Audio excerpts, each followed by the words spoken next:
Bonjour, Grégoire Sommelet, je suis le fondateur de Macertic.com. Je vais vous présenter comment nous intégrons l'IA générative dans nos formations en management et technologie.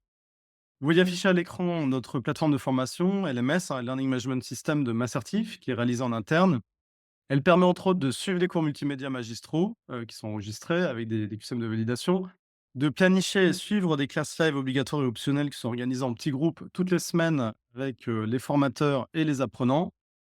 Mais ce qui nous intéresse aujourd'hui, c'est l'intégration de l'IA générative au cœur de notre dispositif de formation. Notre objectif, c'est d'utiliser cette technologie révolutionnaire pour démultiplier la qualité de la formation sans augmenter les coûts associés. On a choisi d'intégrer l'IA à 4 niveaux de nos formations actuelles.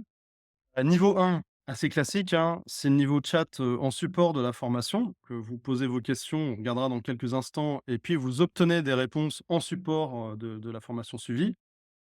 Le niveau 2, c'est de générer des livrables en lien avec les parcours de formation. Donc, si vous suivez par exemple une formation en gestion de projet, vous pouvez générer des cycles de vie de projet ou différents livrables dans le cadre des techniques qui sont vues dans les différents parcours de formation, donc quel que soit le type de formation.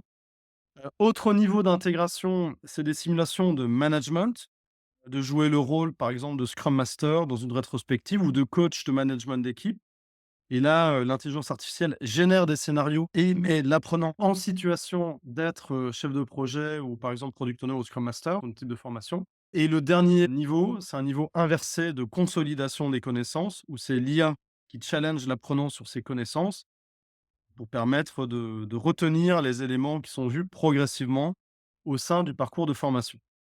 Dans cette démonstration, donc je vais vous montrer ces différents niveaux. Et donc le premier niveau, là vous suivez, vous imaginez que vous êtes en train de suivre une formation alors en technologie, en management, donc là on a pris l'exemple de la gestion de projet. Vous avez vu un certain nombre de notions dans les cours d'introduction et vous avez des questions supplémentaires, complémentaires ou de rappel sur les notions que vous avez vues dans vos cours. Donc vous avez par exemple demandé, qu'est-ce qu'un PMO par exemple? Qu'est-ce qu'un PMO? Et la plateforme, donc l'IA générative va vous répondre, un PMO, qu'est-ce que c'est? C'est une unité organisationnelle, donc qui est liée à la gestion de projet au sein d'organisation. Il y a différents niveaux, différentes fonctions, Il va travailler en support, de formation, de méthode, de gouvernance, pour les chefs de projet, suivre la performance en transverse des chefs de projet, gérer les ressources, les rapports en communication. Alors on peut lui demander: «Donne-moi un exemple, concret, d'un PMO en entreprise». Voilà, par exemple. Là, on l'utilise en support de formation. Là, on voit un exemple d'une entreprise de développement logiciel Tech Solutions, qui a mis en place un PMO pour améliorer ses projets en transverse de développement. Donc, mise en place de méthodologies dans cette entreprise Tech Solutions. Le PMO travaille sur des méthodes standardisées en gestion de projet comme Scrum, par exemple. Donc là, on voit quelque chose qui est quand même beaucoup plus étoffé par l'IA générative, même si on est dans un fonctionnement basique. Et c'est très intéressant de mettre cet outil en support de formation. Alors, encore une fois, c'est pas le cœur de la formation, c'est un support pour poser des questions, obtenir des réponses rapidement et avoir des exemples de mise en situation. Et toute cette partie-là est accessible par le formateur aussi, qui voit les interactions des apprenants avec l'IA et qui est là alors pour compléter, pour s'assurer que l'IA donne des bonnes réponses et aussi revoir quand c'est nécessaire le paramétrage pour améliorer encore les réponses qui sont données par l'intelligence artificielle générative. On va regarder maintenant un deuxième niveau qui est la génération dans les parcours de formation. Ce que vous voyez, c'est que dans nos parcours de formation, on a une partie multimédia, classe live enregistrée, un peu classique avec QCM de validation de cours. On a une partie classe live obligatoire pour échanger avec les apprenants, le formateur, pour obtenir des réponses et voir des notions dans le parcours de formation. Et on a ajouté ces activités d'intelligence artificielle générative qui sont nouvelles. Donc là, on va voir un type d'activité qui est le type de génération de livrables. Donc, on est dans une formation de gestion de projet. On voit que le sujet, c'est de générer un cycle de vie projet à partir de l'intelligence artificielle générative. Donc, on a vu dans le cas de la formation, qu'est-ce qu'un cycle de vie de projet, différents types d'exemples entre les cycles de vie agiles, prédictifs et hybrides. Et là, on utilise générative. L'apprenant doit générer un cycle de vie. Vous pouvez évidemment taper ce que vous souhaitez dans le cadre de cette activité. Donc voilà, générer un cycle de vie en approche hybride, en mix agile et traditionnel. Pour concevoir, une nouvelle chaîne industrielle, on peut compléter, on va dire, dans le secteur, on va faire quelque chose d'un peu original. On va faire dans le secteur, des nutriments avec de la nourriture, créée à partir d'insectes. dans le secteur des startups. Donc là, je suis parti dans quelque chose d'assez spécial, hein. Et voilà, dans des plantes chez industrie, dans le secteur instrument à partir d'insectes, le cycle de vie pourrait être le suivant, hein. Alors il va revenir sur une charte de projet pour cadrer, l'objectif du projet, les aspects techniques et réglementaires, donc des phases de planification, de développement de livrables, de prototypage, de chronologie, de roadmap de déploiement. Je pourrais lui dire: «C'est très bien, détaille-moi de manière, plus spécifique, la phase de cadrage, de lancement de projet dans le contexte décrit». Donc je vais être soit spécifique, par rapport au secteur d'activité. Alors, rapport au secteur, d'activité, voilà. Boum, là, on lui demande quelque chose de plus ciblé, de plus précis. Il revient sur les livrables, donc les phases de cadrage, l'impact environnemental. Donc on voit que là, il a détaillé sur quelque chose qui est quand même plus cœur de métier, dans l'objectif SMART de lancement de cadre projet. Il va parler d'objectifs de produire 500 kilogrammes de protéines d'insectes par jour. Il va parler d'évaluation des bénéfices écologiques, comme la réduction de l'empreinte carbone, par rapport aux sources de protéines traditionnelles. Donc il rentre un peu plus dans le détail. L'objectif pour nous, pour nos apprenants, c'est de comprendre les méthodes de gestion de projet, parce que là, c'est dans cet exemple-là, c'est une formation de gestion de projet, tout en comprenant l'intérêt du fonctionnement de cette technologie, hein, de l'IA générative, de commencer à l'utiliser dans le cadre de la formation pour après l'utiliser au-delà de la formation de chef de projet et travailler aussi collectivement avec les personnes qui suivent la formation, les apprenants, les formateurs, pour trouver des cas d'utilisation dans son métier de chef de projet. Encore une fois, là, on est dans un exemple de chef de projet. Donc ça, c'est un 2e cas d'usage, hein, plus spécifique de l'IA générative dans le cadre de notre formation. On va regarder, un autre type.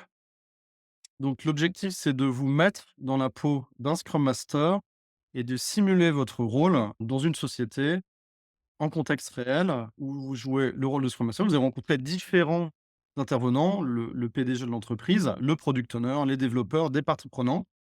Et donc, c'est un scénario immersif. Donc là, l'énoncé vous dit de commencer en cliquant sur Go. On va taper Go pour générer la simulation. Donc, c'est l'intelligence artificielle générative qui simule voilà, le scénario, les dialogues, l'interaction. Donc, vous êtes Scrum Master dans une équipe qui travaille dans le développement d'une nouvelle application mobile à une startup innovante. Le Product Owner, donc l'équipe se compose de développeurs du Product Owner et de vous en tant que Scrum Master. Le CEO a des attentes élevées concernant la rapidité de développement, de la qualité du produit. Vous devez organiser une réunion pour discuter des progrès, des défis rencontrés. Vous rentrez dans la salle de réunion, le CEO vous attend. «Bonjour, j'ai entendu dire que vous êtes en retard sur le planning. Que se passe-t-il? Pourquoi, nous n'avons pas encore le prototype à montrer?» À vous de jouer, vous êtes Scrum Master, donc vous devez justifier, protéger l'équipe, être efficace dans l'implémentation des méthodes Scrum. Donc on a suivi des cours, hein, dans ce sens-là, des échanges en classe live et là, c'est un scénario de simulation géré par l'IA. Comment répondez-vous donc au CEO en tant que Scrum Master en faisant preuve de leadership et de coaching? On va répondre, hein, nous avons prévu de présenter un premier prototype dès la semaine prochaine. Alors on peut expliquer qu'on est en mode agile, donc nous ferons une démonstration de notre produit toutes les 2 semaines. On a une réunion de démo toutes les 2 semaines. Est-ce que vous souhaitez être présent pour, voir les démos de notre produit? Alors, je fais une réponse un peu rapide. Encore une fois, l'idée, c'est d'illustrer le fonctionnement de l'outil, de la démarche. Alors, que répond l'IA? Donc, l'IA génère le scénario et maintenant, elle coach. C'est un bon début. Ma réponse n'est pas parfaite. Vous reconnaissez le retard, hein, ce qui montre la transparence. En agilité, on aime la transparence. Donc, c'est un bon point. Vous communiquer un plan d'action, c'est bien, mais vous engagez dans un processus le CEO, ce qui est aussi une bonne chose. En agilité, on intègre les parties prenantes dans la conception du produit, donc c'est positif. Ça témoigne de notre rôle de servant leader. Axe d'amélioration, pour y approfondir la raison du retard. Utiliser un langage qui montre que l'équipe est proactive et engagée pour surmonter les défis. Donc, c'est quelque chose que j'ai pas fait, si j'ai fait une réponse assez rapide. Assurez-vous d'impliquer le CEO dans les discussions et les priorités. Donc, on voit que l'IA donne des réponses, coach. Après la réunion avec le CEO, vous dirigez dans votre équipe et vous avez une discussion avec le product owner qui semble préoccupé par certaines fonctionnalités qui ont été ajoutées au backlog. Ben, on a rencontré le CEO, on a discuté avec lui, maintenant on voit le product owner. Je suis inquiet, certaines fonctionnalités ajoutées récemment ne sont pas alignées avec les besoins des utilisateurs. Nous devrions peut-être revoir le backlog et prioriser les éléments. Qu'en pensez-vous? J'ai rencontré le CEO qui est préoccupé. Je l'ai rassuré sur notre capacité collectivement à atteindre nos objectifs en tant qu'équipe. Alors, nous devons prioriser le backlog avec l'équipe, les parties prenantes, dont le CEO, pour maximiser la production de la valeur à chaque itération. Alors, regardons ensemble le backlog, alors que je puisse te fournir des techniques niveau priorisation. Encore une fois, non, des réponses sûrement pas tout à fait, parfaites. L'idée, c'est d'aller assez vite, hein, pour vous montrer l'intégration de la technologie. Donc ça montre une bonne compréhension d'impliquer les parties prenantes dans la précision du backlog, de maximiser la valeur, de coacher aussi le product owner sur des techniques de priorisation du backlog. Voilà, tout ce qu'on rencontre dans les méthodes agiles avec une application de Scrum. Axe d'amélioration, vous pourriez encourager à exprimer ses préoccupations, c'est vrai. Je suis allé très dans les solutions et pas assez dans l'écoute, donc c'est une bonne remarque. Évoquer des techniques de priorisation spécifiques. Alors, il développe des techniques, alors, qui sont assez connues, hein, comme le MOSCO, must have, should have, could have, won't have. Et assurez-vous de souligner l'importance de rester concentré sur les utilisateurs finaux lors de la priorisation, hein. On doit toujours se centrer sur, l'usage et le déploiement. Et on continue le scénario. Donc je vais pas plus loin, on pourrait, y passer plus de temps, mais ça permet donc d'être immersif dans un scénario, dans des scénarios générés par l'IA, dans des coachings, dans une situation un peu en réel avec des axes d'amélioration. Tout ça est vu par le formateur et lorsque c'est nécessaire, on revoit le paramétrage de l'IA pour faire de l'amélioration continue, en discutant aussi avec les apprenants qui font ces différents scénarios, et puis avec des sondages qualité pour faire de l'amélioration continue. Donc on a vu le chat, la génération de livrables, la simulation de management et ça va être le quatrième niveau qui est de la consolidation de connaissances. Donc là, ce qu'on voit, c'est ce qu'on fait, dans les formations. C'est le contraire. Ce qu'on fait, c'est que on renvoie, donc là, c'est de la consolidation, par exemple, donc c'est l'IA qui va venir vous poser des questions, plutôt de cours, progressivement et de manière, cumulative au fur et à mesure, de la formation pour vous permettre de consolider vos connaissances plus facilement. Donc là, qu'est-ce que c'est qu'un projet? Je fais cette réponse-là. Et oui, c'est correct. C'est un effort temporaire visant à créer un produit, un service ou un résultat unique. Il est plus précis. Cependant, ça serait utile de mentionner qu'il y a aussi des engagements spécifiques, mesurables et puis des ressources limitées. Quel est le rôle des chefs de projet? Donc là, il va continuer à me poser des questions sur toutes les notions qu'on a vues dans le parcours de formation. Ça, c'est des techniques qui sont connues, alors, du fait de reposer des questions, de répéter, pour permettre l'ancrage et la mémorisation des notions qui sont vues dans le cadre de la formation. On a vu là comment on intègre à ce stade, l'IA générative dans nos parcours de formation. C'est une première intégration. On co-construit progressivement toutes les semaines avec nos apprenants, les techniques, les démultiplications, les retours d'expérience, de l'IA générative. Le déploiement se fait très, très rapidement. C'est ça qui est intéressant. Aller très, très vite dans le paramétrage et le parcours de formation. Donc, en conclusion, cette innovation, ça place l'apprenant au cœur du processus, hein, ça nous permet de nous adapter rapidement. Le formateur, lui, il conçoit, anime, paramètre, surveille, encadre et garantit l'accompagnement efficace du dispositif. Nos prochaines étapes, c'est de continuer avec des classes live en faisant du retour d'expérience, de continuer l'ajout de nouvelles fonctionnalités de l'IA dans notre plateforme de formation et de continuer, hein, de monter en compétences dans les formations et dans leur utilisation de l'IA générative. Cet avenir de la formation dans la technologie, ça réside vraiment dans la fusion entre cette technologie et l'expertise humaine et l'intelligence collective.